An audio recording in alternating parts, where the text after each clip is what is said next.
Make sure you check out our online store where we work with our graphic designer to create stunning garment and product designs that feature a wide variety of aircraft types such as British fighters, World War II aircraft, American bombers, Russian fighters and much more. You can pick your favourite designs and personalise any items within our Redbubble store that range from clothing right the way through to stationery. All of our designs feature our logo so you can show your support for the channel while getting a quality product. You can head to our website aircrewinterview.tv and click store, or go to redbubble.com/people/AC interview. Thank you and enjoy.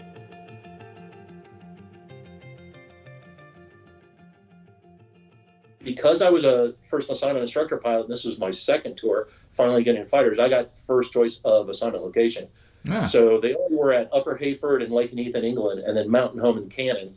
Again, I've already been to Cannon. Did I want to stay there? Mm-hmm. So Lakenheath was my obvious choice, and I was lucky enough to get that. So off we go to England, and the first thing you do is show up at a mini training squadron there, the 495th, and they work you through differential training and local area. And my goodness, I couldn't believe how complex it was there with purple airspace and how congested it all was getting in and out of East Anglia. And that was also pretty intense. And you're warned over and over, don't mess this up. I mean, that could be, purple airspace would be international incident. You don't want to be the cause of that if you want a career son.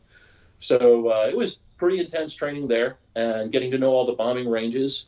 I was never an elite bomber. I did okay, but I was never a Top Gun kind of guy. But I do the systems well from my FATE time. I mean, I learned all that stuff pretty well, and I learned the procedures. Just not the dead eye some of the younger guys were, but the experience helped. And I showed up June of 1989 at Lakenheath, going through training, and we had our TACAVAL in December. And my first exposure to that was the first day my wife and I get off the airplane in Heathrow and take the bus up to Lakenheath. They put us in a queue room. We get into the queue, and it's just my wife and I, no kids at that point. And we're taking a nap, which was, we found out later, a mistake anyway. We should have stayed up all day to start setting our clocks. But we're taking a nap, and all of a sudden, we start hearing the William Tell Overture played over the loudspeakers of the base. We're like, well, that's interesting. They play music, and why that? Well, we found out later that's the beginning of a Phase 1 recall for exercise purposes. And I got to the point where hearing that, like, we were doing Phase 1 recalls at the beginning there, like every few days or at least once a week to get ready for that TACAVAL. And when we moved into a house just off of Lakenheath, off the Fiveways in Barton Mills, great little house, I got so tired of hearing that phone ring at the wee hours of the morning for a recall that I probably had a minor onset of phobia for the British Telecom ring tone. Because even, I don't know, a year or so ago, there was a movie on, and that ringtone played, and for a second I tensed up, like, time to throw on your Ken gear and head to base. So that went on for weeks, and then we started into the 4 and 5 day Salty Nations and TACAVAL prep. It was every other week, and then it was every week. Wow. The commander gave us Thanksgiving week off, which was very nice of him. And then we had like another week or two, and then the TACAVAL. By the time the TACAVAL came around, we were just exhausted. We just wanted it over with at that point. I mean, we didn't want to fail because, failure looks bad and we don't want to look bad, but also we'd have to do it again. Yeah. There's no way we want to do this again. That was torture. So that was December of 89. And then, you fast track to the 90. We're doing weapons training deployments in Turkey and Zaragoza. And then Saddam Hussein decides he wants another country. So, bam, we start deploying. Now, they quickly put together what we started calling the A-team, who deployed first. I was not on the A-team because I was still fairly young compared to the guys they sent. And then about, I don't know, maybe a month later, 3 weeks later, they sent the B-team, the next group of people. I was not in the B-team either.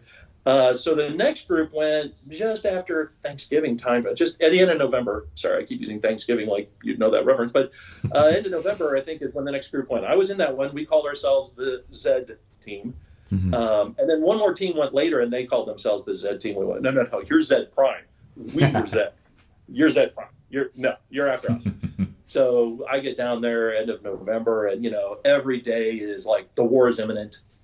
Our wing commander, who was not, I wouldn't say beloved, same one that went through the TACAVAL with us. I won't give you his call sign because it involves language that shouldn't be used here, but he would throw up aircrew meetings like every day. And one day he said he had a flip trip because he kept saying chances of going to war today, tomorrow are blah. He has a flip chart, and he goes, gentlemen, the chances of us going to war tomorrow are, he flips it over, and it said 70-40. We're like, okay, math is not a strong suit.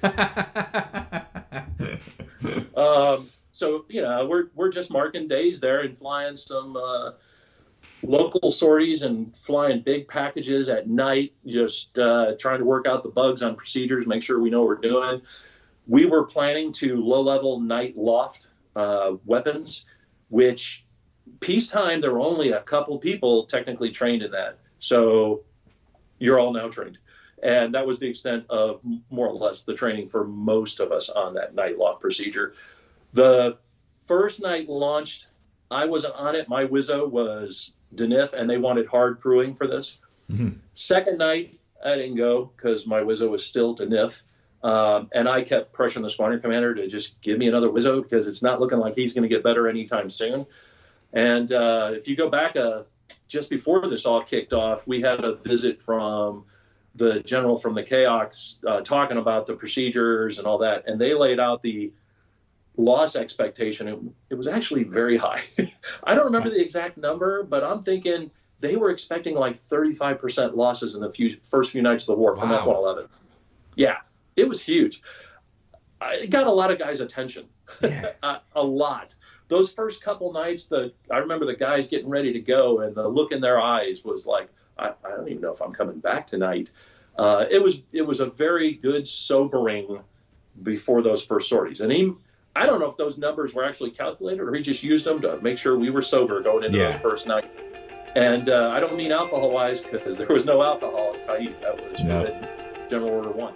If you enjoyed the channel and our video content and would like to support us, you can do this in a couple of ways.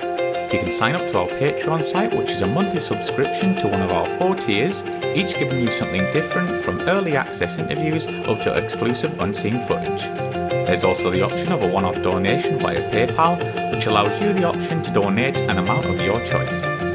Both options really help to keep this channel going and to continue putting out regular content for you good folk.